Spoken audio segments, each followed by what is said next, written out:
Salam sejahtera, terima kasih kerana bersama dengan saya di Nazilin Unity Channel. Malaysia di persimpangan di antara kepimpinan berwawasan dengan kebangkrapan politik. Ketika Malaysia melangkah ke separuh dekad kedua, negara ini berada di persimpangan kritikal. Satu laluan membawa kepada pemulihan negara, reformasi progresif dan kemakmuran yang inklusif. Satu lagi pula menuju ke arah kemunduran, perpecahan dan kemerosotan ekonomi. Jurangnya bukan lagi bersifat teori. Ia jelas tergambar dalam perbezaan antara kerajaan perpaduan pimpinan Perdana Menteri Datuk Seri Anwar Ibrahim dan pembangkang yang diketuai oleh Perikatan Nasional PN, khususnya PAS dipimpin oleh pengerusi Muhyiddin Yassin. Sebelum kita teruskan ulasan kali ini, jangan lupa sihat pada masalah kencing manis, gout dan tinggi darah. Sila tekan butang produk yang ada dalam video ini. Ramai sudah yang melihat dan membelinya dan mereka memberikan testimoni yang sangat baik. Kata mereka, ini adalah produk yang paling murah tapi berkesan, lulus KKM, halal dan lebih penting lagi yang paling orang suka, murah. Walau bagaimanapun bilangannya terhad. Jadi tolong siapa ada masalah kencing manis, gout dan tinggi darah, cepat beli supaya anda menikmati hidup yang lebih baik seperti orang-orang yang sudah menikmatinya dengan membeli produk ini. Saya kongsikan untuk manfaat anda semua. Sambil kita berpolitik, bercakap tentang isu semasa, anda juga boleh sehat macam begitulah. Saudara-saudara sekalian, sementara kerajaan perpaduan marah ke hadapan dengan pelan tindakan yang berani dan berprinsip untuk membina semula negara yang adil, moden dan makmur, pembangkang pula kekal terperangkap dalam retorik lapuk tanpa sebarang visi berwibawa untuk masa depan Malaysia. Kerajaan reformasi dan penuh jauhari sejak mengambil alih tampuk pemerintahan pada akhir tahun 2022, kerajaan perpaduan menunjukkan kesungguhan untuk membina semula institusi negara, mengembalikan keyakinan pelabur dan memperbaiki keadaan sosioekonomi semua rakyat Malaysia. Berteraskan kerangka ekonomi badani, pentadbiran Anwar memberi tumpuan kepada meningkatkan pendapatan median dan membasmi miskin tegar menjelang tahun 2026. Meningkatkan kecekapan sektor awam dan memperkukuh takbir urus yang telus, termasuk mekanisme baharu bagi menghadkan campur tangan politik dalam GLC. Menyokong transformasi digital, pelaburan hijau dan pemulihan industri, menerusi Pelan Induk Perindustrian Baharu 2030. Dasar-dasar ini bukan sekadar retorik. Malaysia mencatat pertumbuhan KDNK sebanyak 4.5% pada tahun 2024 dan pelaburan langsung asing meningkat 15%. Satu petunjuk jelas kepada keyakinan semula pelabur antarabangsa. Pembangkang pula lantang berretorik, kosong isinya. Sebaliknya, Perikatan Nasional dan PAS gagal merangka satu visi ekonomi atau dasar yang konkret untuk Malaysia.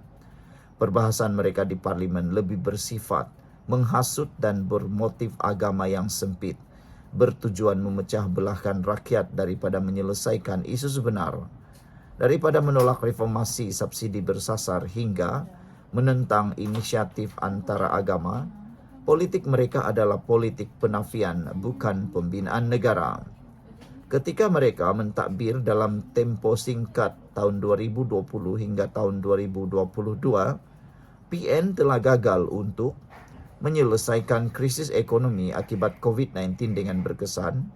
Sebaliknya, hanya mengisytiharkan darurat pada tahun 2021 yang menggantung Parlimen dan melemahkan kebertanggungjawatan demokrasi tanpa pelan pemulihan ekonomi yang menyeluruh, melindungi kebebasan kehakiman, gagal dalam melaksanakan reformasi fiskal mapan atau meningkatkan daya saing negara. Sebaliknya, Perikatan Nasional lebih mengutamakan naratif perkauman, konservatisme agama, dan tindakan simbolik yang hanya melemahkan negara. Kini sebagai pembangkang, mereka masih meneruskan pendekatan lama semata-mata slogan tanpa strategi. Islam progresif model Malaysia Madani. Teras kepimpinan Anwar Ibrahim ialah kerangka Islam yang berpaksikan keadilan, kasih sayang dan ijtihad, pemikiran kritikal. Berbeza dengan pendekatan pembangkang yang memperalatkan agama, kerajaan perpaduan mempromosikan Islam sebagai kekuatan penyatu, pembawa inovasi dan keharmonian sosial. Ini sejajar dengan prinsip maqasid al-syariah yang menekankan martabat insan, keadilan ekonomi dan pendidikan. Pendekatan Islam progresif ini jelas bertentangan dengan tafsiran PAS yang terlalu konservatif dan bersifat menghukum, sehingga menakutkan pelabur, meminggirkan golongan minoriti dan menyempitkan wacana intelektual negara. Cendekiawan seperti Dr. Mazli Malik dan Profesor Jesse Auda mengiktiraf bahawa gagasan Madani merupakan satu model pendidikan Islam moden untuk masyarakat majmuk. Perpaduan nasional bukan perpecahan. Antara pencapaian utama kerajaan perpaduan ialah iltizamnya untuk mempertahankan dan memperkukuhkan perpaduan nasional dalam masyarakat yang sangat majmuk. Malaysia lahir daripada kepelbagaian etnik, bahasa, agama dan wilayah. Dan kejayaan masa depan bergantung kepada model pentadbiran yang memeluk kepelbagaian ini, bukannya menolaknya. Di bawah pimpinan Anwar Ibrahim, kerajaan perpaduan membina koalisi inklusif sebenar yang merentasi jurang sejarah antara Semenanjung dan Malaysia Timur, Bumi Putra dan bukan Bumi Putra, serta golongan Islamis dan sekular. Kerangka Malaysia Madani seperti termaktub dalam dokumen dasar rasmi mengangkat nilai hormat, isyan dan kesepaduan. Ini bukan sekadar slogan, ia dizahirkan dalam pembentukan dasar dan komposisi kabinet yang merangkumi Pakatan Harapan, Barisan Nasional, Gabungan Parti Sarawak, Gabungan Rakyat Sabah dan aktor wilayah lain. Model pentadbiran ini berbentuk koalisi, berunding dan berpandangan jauh, amat berbeza dengan kerangka sempit perkauman dan keagamaan yang dipromosikan oleh Perikatan Nasional PN. PN yang didominasi oleh PAS yang keras ideologinya dan bersatu yang bersifat populis, etnonasionalis telah mengasingkan bukan sahaja kaum minoriti, bahkan juga golongan Melayu moderat dan warga Malaysia Timur. Pemimpin PN secara berterusan cuba menyempitkan identiti Malaysia kepada tafsiran agama dan kaum, sekaligus merobohkan asas perlembagaan dan prinsip rukun negara. Sebaliknya, Anwar Ibrahim telah berusaha memulihkan naratif perpaduan antaranya. Inisiatif dialog antara agama yang dihidupkan semula melalui Yadim dan Jabatan Perpaduan. Dana kepada sekolah vernacular dan mubalik ditingkatkan. Pelantikan tempatan di Sabah dan Sarawak diperbanyakkan bagi menghormati Perjanjian Malaysia 1963. Kelab rukun negara dan pendidikan sivik belia diperkukuh untuk membina kefahaman antara kaum. Tindakan ini membuktikan bahawa perpaduan bukan sekadar impian, ia adalah prinsip asas dalam pentadbiran madani.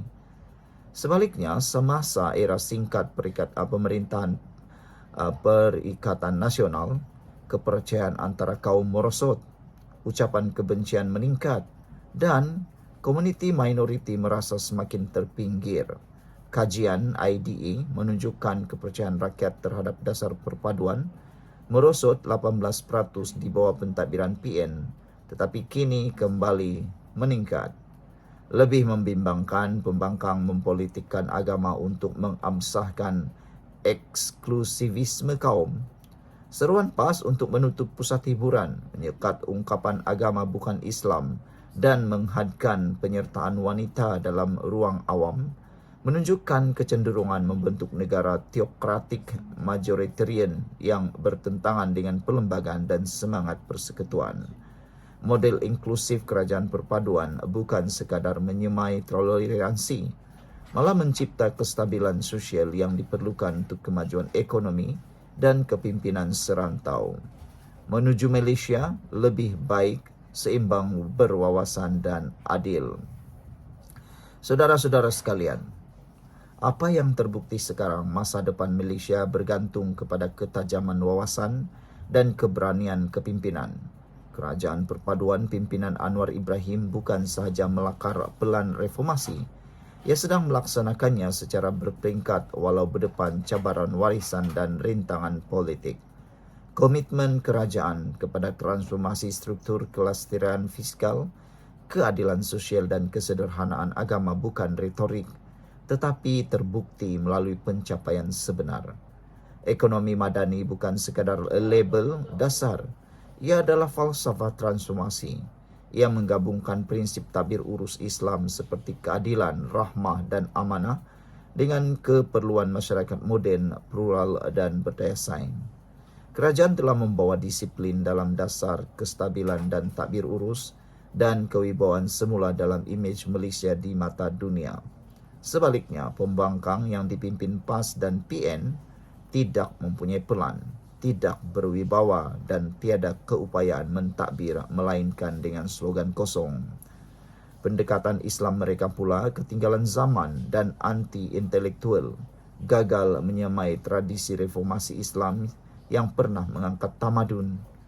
Sementara kerajaan perpaduan merujuk sarjana, teknokrat dan masyarakat sivil untuk membina ekonomi berasaskan ilmu, pembangkang pula menjuarai politik ketakutan, penapisan pemikiran dan dogma anti-moden.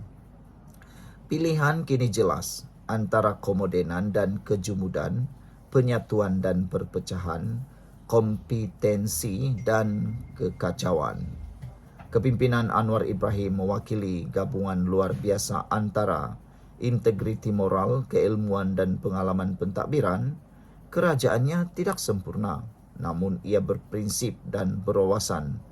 Ia menawarkan Malaysia masa depan yang bukan sahaja mampan dari segi ekonomi tetapi berteraskan nilai moral, inklusif, agama dan dihormati di peringkat antarabangsa. Untuk menjamin masa depan ini, rakyat harus menolak mereka yang berpolitik dengan memecah belahkan rakyat atas nama kaum dan agama dan tiada solusi ekonomi dan yang takut untuk berdepan cabaran dunia moden. Hanya sebuah Malaysia yang seimbang, inklusif dan berasaskan reformasi mampu berdiri megah di rantau ini dan dunia. Dan hanya kerajaan perpaduan dengan keupayaannya mentadbir, merentasi kaum dan wilayah mempunyai wawasan moral dan struktur untuk merealisasikannya. Tulisan ini oleh Dr. Shahnur Basri daripada Harapan Daily. Sekian untuk kali ini. Jangan lupa tinggalkan komen anda. Bye-bye.